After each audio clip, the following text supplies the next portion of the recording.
आप सुन रहे हैं रेनबो 102.6 दिल से दिल तक। आकाशवाणी रेनबो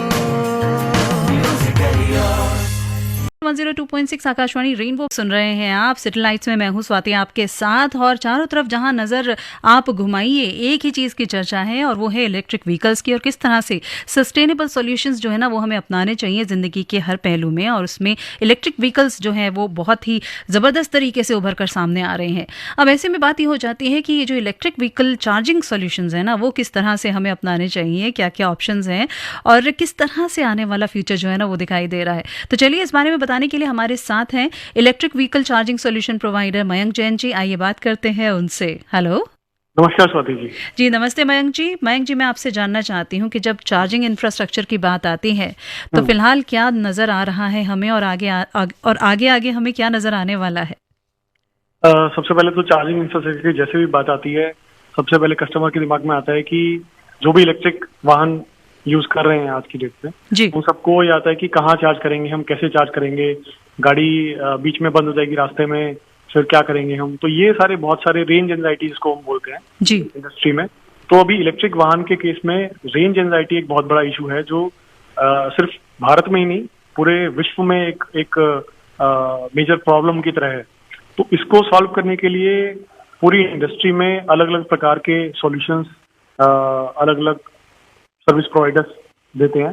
तो उसमें सबसे पहले हम बात कर लेते हैं किस टाइप के चार्जिंग इंफ्रास्ट्रक्चर अभी बिल्ड हो रहा है और होने वाला है।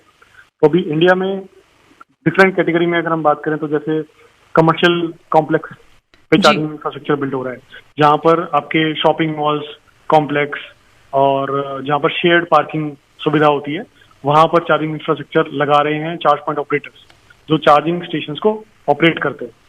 तो एक तो ये सॉल्यूशन ऑलरेडी स्टार्ट हो चुका है इंफ्रास्ट्रक्चर बिल्ड होना। दूसरा, सोसाइटीज के लिए अभी काफी स्टेट्स हैं जिन्होंने ईवी पॉलिसीज रिलीज करी हैं, जिसमें साफ साफ मेंशन किया हुआ है कि जो जितनी भी RWA सोसाइटीज हैं उनको चार्जिंग इंफ्रास्ट्रक्चर के लिए सुविधा देने, जो सोसाइटी रेजिडेंट्स है उनको चार्जिंग को परमिशन दी जाए, ये क्लियरली मेंशन किया हुआ है ईवी पॉलिसीज में।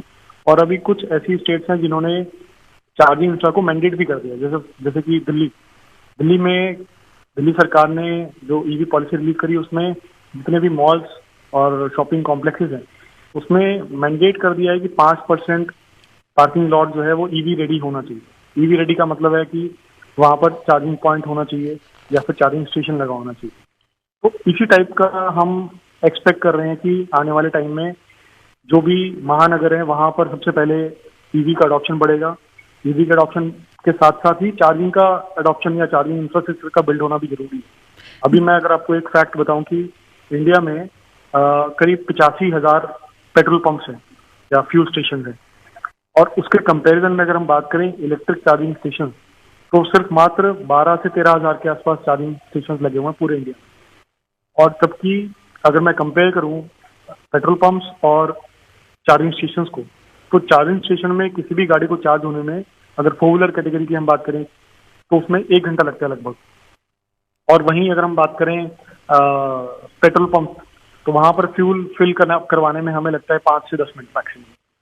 तो हम जो एक्सपेक्ट कर रहे हैं एज अ इंडस्ट्री, हम एक्सपेक्ट कर रहे हैं कि इंडिया को 2030 तक कम से कम 5 लाख चार्जिंग स्टेशन की जरूरत पड़ेगी, जिसमें स्लो और फास्ट दोनों होंगे। तो अभी क्या होने वाला है कि जो स्लो चार्जिंग है वो लोग प्रेफर करेंगे, और जो यूटिलाइज होगा रात को ओवरनाइट पार्किंग में, कि हम अपने घर पे गाड़ी लेकर आएंगे और रात को चार्जिंग पे लगा दिया, सुबह तक गाड़ी फुल।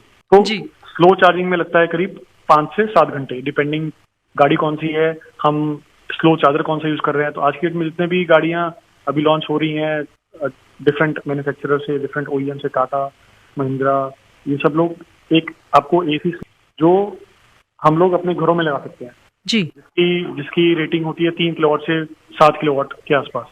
तो उसमें क्या है कि कस्टमर घर पे रात को आएगा, गाड़ी चार्ज पे लगाएगा, सुबह तक गाड़ी उसकी फुल चार्ज हो जाएगी, और फिर वो अपना 250-300 किलोमीटर का ट्रेवल कर सकते हैं। वहीं उनको अगर लॉन्ग डिस्टेंस ट्रेवल करना है, उस केस में हमें बड़े इंफ्रास्ट्रक्चर की जरूरत पड़ेगी, जहां पर हाईवेज पर और होटल्स पे, ढाबास पे यहाँ पर चार्जिंग स्टेशन लग रहे हैं जी। ऑलरेडी। दिल्ली जयपुर, दिल्ली चंडीगढ़ या फिर मुंबई गोवा, तो इस तरीके से जो रूट हैं, जो मेजर हाईवेज हैं, वहाँ पर इंफ्रास्ट्रक्चर बिल्ड होना ऑलरेडी स्टार्ट हो गया है।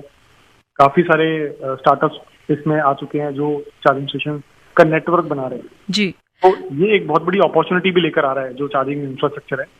तो इसमें बहुत लोग कनेक्ट होंगे क्योंकि एक इंडस्ट्री जो है अभी डिस्टर्ब हो रही है। जो ऑटोमोबाइल इंडस्ट्री है वो ग्लोबली डिस्टर्ब हो रही है इलेक्ट्रिक में। पहले पेट्रोल जो चल रहा है जी, मैं समझ रही हूँ जी। बिल्कुल एक नया इंडस्ट्री जो है वो ग्रो कर रहा है, वो शुरू हो चुका है और इसमें बहुत सारे लोगों को यकीनन एम्प्लॉयमेंट भी जनरेट होगा और उसके साथ साथ बहुत बिजनेस अपॉर्चुनिटीज भी जो है उसमें जनरेट होगी। मैं आपसे जानना चाहती हूँ कि चार्जिंग की बात तो हम कर ही रहे हैं मगर साथ साथ एक बात और हो रही है और वो है बैटरी स्वैपिंग की। हाँ जी। तो उसके बारे में अगर आप हमारे श्रोताओं को कुछ बता सकें। हाँ, तो बैटरी स्वैपिंग का क्या है कि बैटरी स्वैपिंग में जो बेनिफिट मिलता है, 2 बेनिफिट मिलते हैं बैटरी स्वैपिंग में जी। एक तो कि आपका जो चार्जिंग टाइम है, अभी किसी अगर स्कूटर को हमें चार्ज करना है तो पहली बात तो मैं बता देता हूँ कि बैटरी स्वैपिंग अभी जो ट्रायल फेज में है या फिर जो भी चल रहा है वो 2 व्हीलर और 3 व्हीलर में चल रहा है आज की डेट में।